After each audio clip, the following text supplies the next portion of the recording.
तृतीय वर्ष के विद्यार्थियों, मैं आपकी हिंदी की प्रवक्ता श्रीमती सीमा, गवर्नमेंट कॉलेज बहादुरगढ़ से। विद्यार्थियों, आज हम पढ़ेंगे डॉक्टर विद्यानिवास मिश्र का जीवन परिचय, उनकी रचनाएं और जानेंगे उनके निबंधों की साहित्यिक विशेषताओं के बारे में। आइए जानते हैं डॉक्टर विद्यानिवास मिश्र का जीवन परिचय। बहुमुखी प्रतिभा संपन्न डॉक्टर विद्यानिवास मिश्र का जन्म उत्तर प्रदेश के जिला गोरखपुर के गांव पकड़डीहा में 14 जनवरी सन 1926 ईस्वी को हुआ था। वे संस्कृत, पाली, प्राकृत, अंग्रेजी, फ्रेंच, फारसी आदि भाषाओं में पारंगत थे। इन्होंने भारतीय संस्कृति, धर्म, साधना आदि का गहनता से अध्ययन किया था। अपनी यायावरी वृत्ति के कारण इन्हें देश विदेश की सभ्यता एवं संस्कृति का भी विशद ज्ञान था। इन्होंने इलाहाबाद विश्वविद्यालय से संस्कृत विषय में एमए, प्रयाग विश्वविद्यालय से सन 1945 ईस्वी में तथा गोरखपुर विश्वविद्यालय से पाणिनीय व्याकरण की विश्लेषण पद्धति विषय पर पीएचडी की उपाधि प्राप्त की थी। इन्होंने हिंदी साहित्य सम्मेलन, आकाशवाणी, सूचना विभाग, गोरखपुर के संस्कृत विभाग तथा वाराणसी के संस्कृत विश्वविद्यालय में शिक्षण कार्य किया था। वे आगरा के एम मुंशी हिंदी तथा भाषा विज्ञान विद्यापीठ के निदेशक तथा काशी विद्यापीठ के कुलपति भी रहे। इनका देहावसान सन 2005 ईस्वी में हो गया था।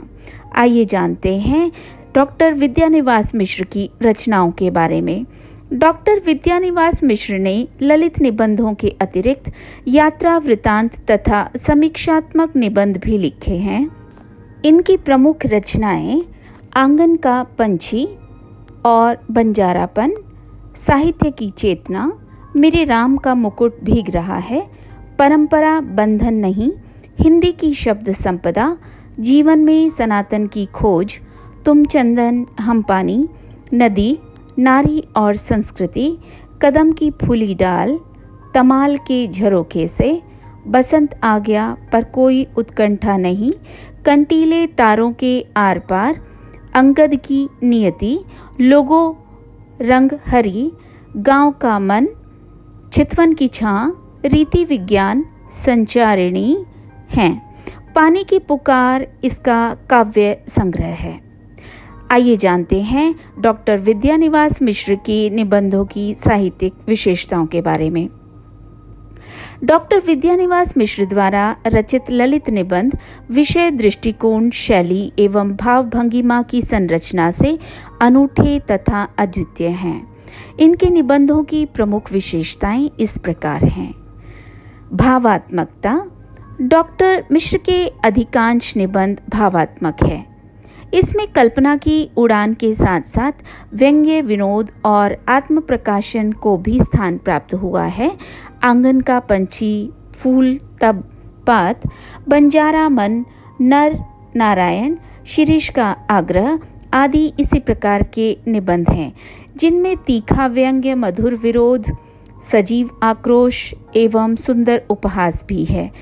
इनसे जहां पाठकों का मनोरंजन होता है, वहीं उनके मन के समसामयिक समस्याओं के प्रति भावनाएं भी उद्वेलित होती हैं। इन निबंधों में समाज के प्रत्येक वर्ग में व्याप्त विषमताओं को उजागर किया गया है तथा इनका साहसपूर्वक सामना करने के लिए समाज को प्रेरित किया गया है।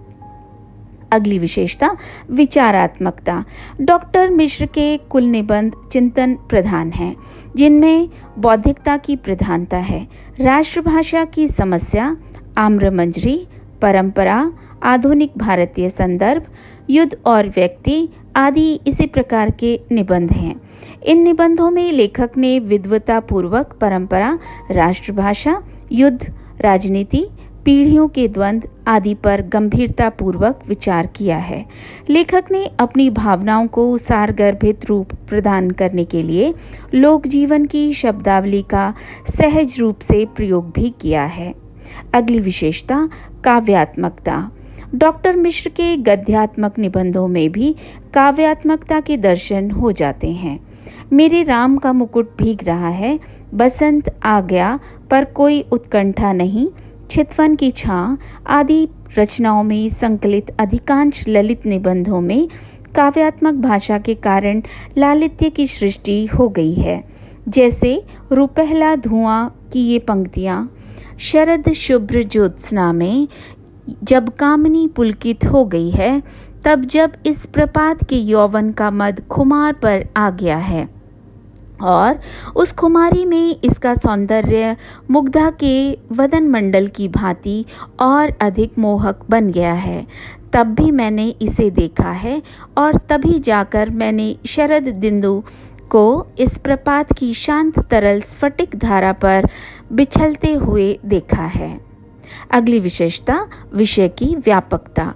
डॉक्टर मिश्र के निबंधों में विषयगत विविधता के दर्शन होते हैं।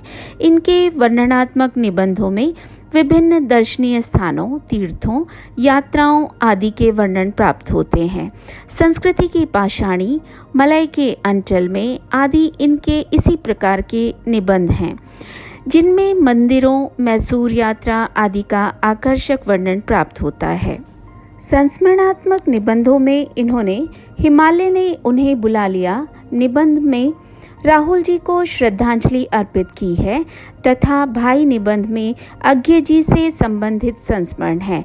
इनकी पुस्तक रीति विज्ञान में काव्य भाषा, काव्येतर भाषा तथा प्रलय की छाया, राम की शक्ति पूजा और असाध्य वीणा पर समीक्षात्मक लेख इनके समीक्षात्मक निबंध माने जाते हैं। इस प्रकार इनके निबंधों में विषयगत विविधता के दर्शन होते हैं। अगली विशेषता, भाषा शैली। डॉक्टर मिश्र के निबंधों की भाषा लोकोन्मुखी होने के साथ साथ उनके पाश्चात्य एवं संस्कृत साहित्य के मर्मज्ञ विद्वान होने के कारण कवित्वमय हो गई है।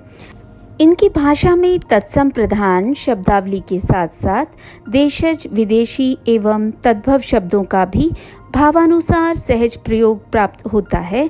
जैसे अतल गहराई से मुक्ताओं को निकालकर रामचरित के तागे में गूंथने की कोशिश की, जेठ की रात बिछुए उतारकर विश्राम की तैयारी कर रही थी। इनकी भाषा में व्यंग्य भी अत्यंत सहज रूप से मुखरित हो उठता है। अंग्रेजी मुंह पर इनका कथन है, कौन जाने कोई लड़का काना पैदा हो तो ऐसे लोग निदान करें। अंग्रेजी की उपेक्षा करने पर लड़के काने ही पैदा होंगे। अंग्रेजी हिंदुस्तान की एक आंख जो ठहरी। सूक्तियों और मुहावरों के प्रयोग से भी इनकी भाषा में गहनता एवं प्रवाह उत्पन्न हो गया है। जैसे राजनीति स्वतः गंदी नहीं होती, वह जब रुंध जाती है तब गंदी होती है। पार्थिव कल्याण परमार्थ का पहला सोपान है। अरण्य रोदन, डोल लगना, नक्शा बदल देना, अंतिम सांस लेना आदि मुहावरों ने इनके कथनों में चमत्कार उत्पन्न कर दिया है। डॉक्टर मिश्र ने अपने ललित निबंधों में विचारात्मक, व्यंग्य, विनोदपूर्ण विक्षेप, धारा, तरंग, अलंकारिक, लाक्षणिक, व्याख्यात्मक, आलोचनात्मक एवं विश्लेषणात्मक शैलियों का प्रयोग किया है। वे विविध दृष्टांतों, प्रसंगों, आख्यानों आदि के माध्यम से अपनी अभिव्यक्ति को गुरुता एवं प्रौढ़ता प्रदान करते हैं। तो निष्कर्ष रूप में हम कह सकते हैं कि डॉक्टर मिश्र एक श्रेष्ठ ललित निबंधकार हैं।